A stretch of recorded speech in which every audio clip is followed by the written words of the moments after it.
Welcome back once again to this channel, Aspire to Attend.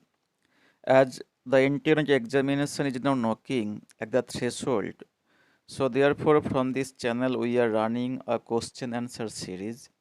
If you are new in this channel, please subscribe and share. So without wasting much more time, let's begin today's video. In which of the Bach poems does Shyama speak about the perishable treasure of a body, murdered, forgotten, nameless, terrible? So this is the question, and the options are Bach Queen, Graduable Man, Punishment, and Strange Fruit. Shyama. This question or this topic is quite popular from the net point of view. Shyama was an Irish nationalist, and he was also famous as an Irish poet. In fact, in 1995, he received a Nobel Prize. So this needs to be remembered when Shyama got Nobel Prize. So the year is 1995. Now here one question that needs to remember here, that Bach poems. So what are the Bach poems? And what is it about? So to learn about the Bach poems, we must have to remember a name. The name is P.V. Globe. And P.V. Globe once wrote a book, and the name of the book is Bach People. Shyama once read the book The Bach People, and from this book he took the entire inspiration in writing the Bach poems. So what do we see in the book The Bach People? In the book The Bach People by P.V. Globe, we find that there are the mentions of atrocities, past and present, in the long ranks of Irish political and religious struggle. So, in short, we can say that Shyama took the entire inspiration of writing the Bach poems. Here are the four options: Bach Queen, Growlman, Punishment, and Strange Fruit. All the four poems belong into the category. The Bach Queen is a poem which depicts the decomposition of a queen.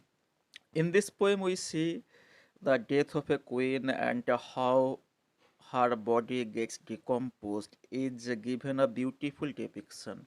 In fact, the decomposition of the queen indicates the circle of the life.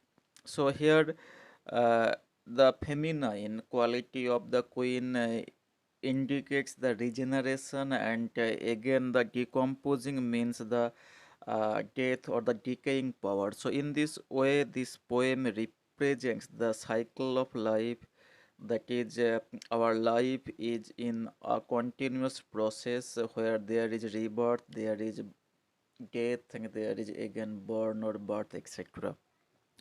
Now look into the another option, that is Graubuleman.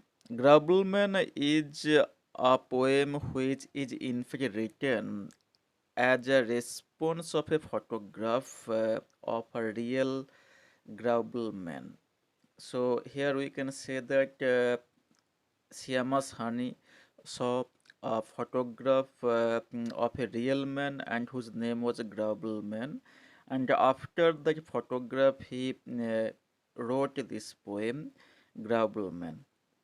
Punishment is another option which is in fact written to one of his friend, and the name of his friend is Wendy First.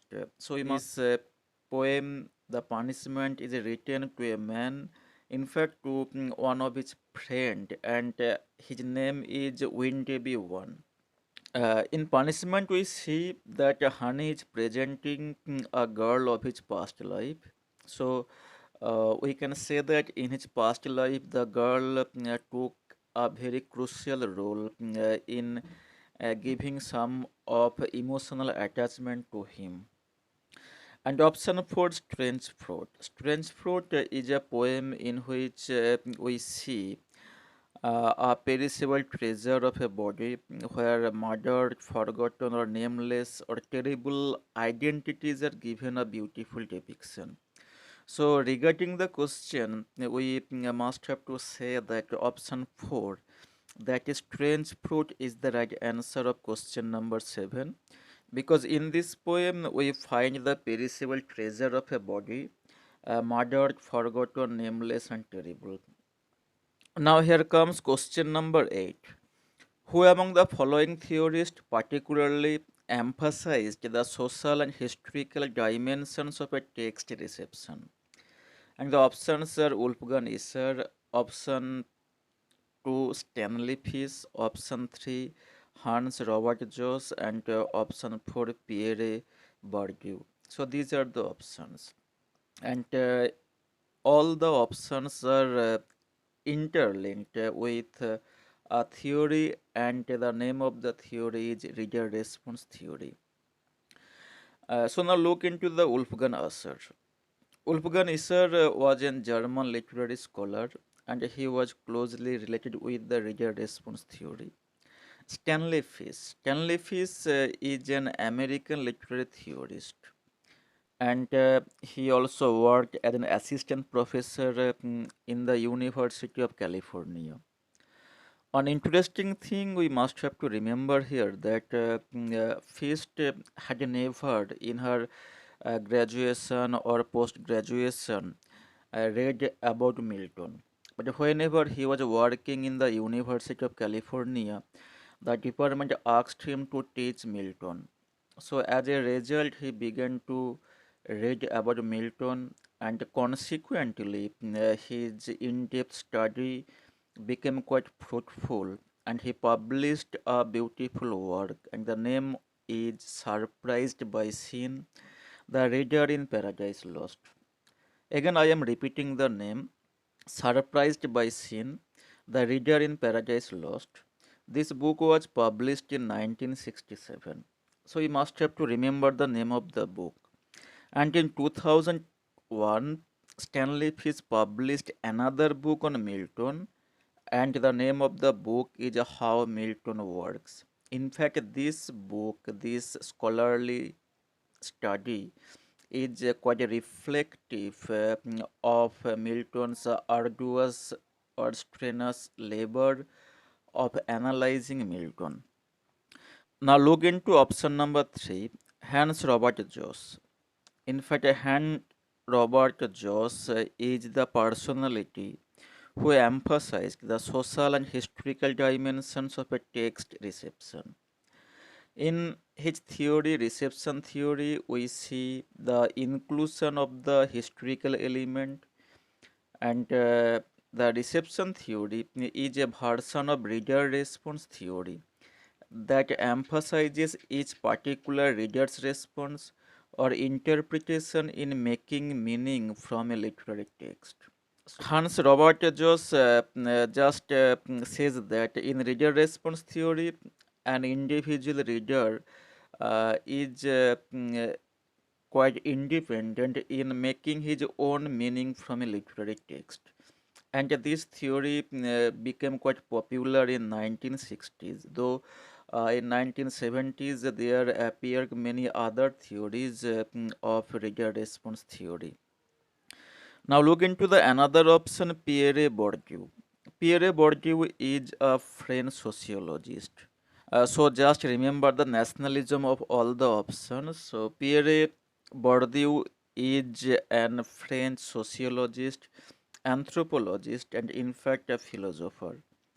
And his theory, sociology of aesthetics, achieved a wide influence among the many other scholars of the then time. And his famous book, Distinction, a social critique of the judgment of taste. This book became quite popular. In fact, on this book, Pierre Bourdieu gained much more reverence from the scholar world, from the literary scholar world. And his primary concern was the dynamics of power. We all know that power is not static, rather it is dynamic. And this theory was first propounded by Pierre Bourdieu. So here the right answer of question number 8 is option 3, Hans Robert Joss. Now, question number 9. What game do the characters play in Act 2 of Harold Pinter's The Birthday Party? Just apart from the question, I just want to request to all of you. If you are new in this channel, please subscribe this channel and help this channel to grow. Now come into the option. So the question is, what game do the characters play in Act 2 of Harold Pinter's The Birthday Party? And the options are a game of chess. Option 2 is a game of card. Option 3 blind man's buff. And option 4 musical chairs. Harold Pinter's play, The Birthday Party, is quite popular play, and this play was first published in 1975. And in fact, this is the first full-length play by Harold Pinter. In this play, there appears many characters: Petey, Mug, Stanley, Lulu, etc. And the fact is that in this play, the role of the hero is played by Stanley Weber. And Stanley Weber is living in a boarding house which was run by Meg and Petey. Stanley Weber was an erstwhile piano player, but on the day of the celebration of his birthday, there appears two more characters. One is Goldberg and another is McCann. And these characters were in fact in search of Stanley Weber. And as a result, the entire celebration becomes a nightmare in the life of Stanley Weber. In Act 2, we see that they are playing blind man's buff. So, the right answer of question number 9 is option 3, that is blind man's buff. Now, look into the question number 10. Arrange the following in the chronological order of publication. So we have to arrange as per the publication of the book. So we need to learn about all the book very clearly. Now look into the first option, that is aspect of the theory of syntax. And this book was written by Noam Chomsky. It is a book from linguistic category, and this book was first published in 1965. Now look into the another option, that is course in general linguistics. This is also a book from the linguistic, and this was written by Ferdinand Saussure. This book was published in 1916. Another book is option 3, semiotics and the philosophy of language. This book was written by Umberto Eco, and this book was published in 1948. Now look into the another option, that is how to do things with words. And this book was written by J.L. Austin. This book was published in 1962. So the right answer as per the chronology is B, C, D, A. So this is the right answer of the chronology. So now here comes question number 11, and this is a question from Duchess of Malfi. So the question is, the Duchess of Malfi is based on, and the options are a French romance, option 2 an Italian novella, option 3 a German fable, and option 4 a Scottish chronicle. Duchess of Malfi is a play written by John Webster, and it was published in 1623. If we want to have a first-hand information of the inspiration of the Duchess of Malfi, then we must have to mention a famous name, and the name is Giovanna di Aragon, Duchess of Amalfi. Again, I am repeating, Giovanna di Aragon is the name, and he was Duchess of Amalfi.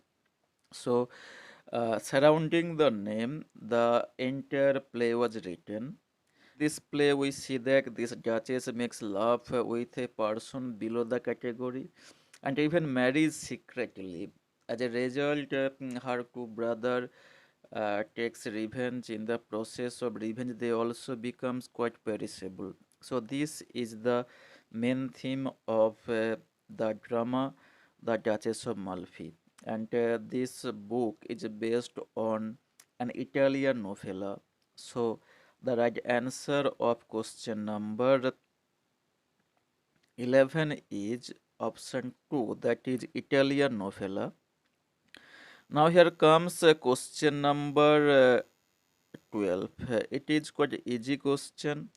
The question says that Lala Kasiram is a character in. So where the character Lala Kasiram appears. The options are Arun Joshi's The Apprentice, option 2 Chaman Nahal's Azadi, option 3 Anita Desai Fire on Mountain, and Kamala Markondo A Handful of Rice.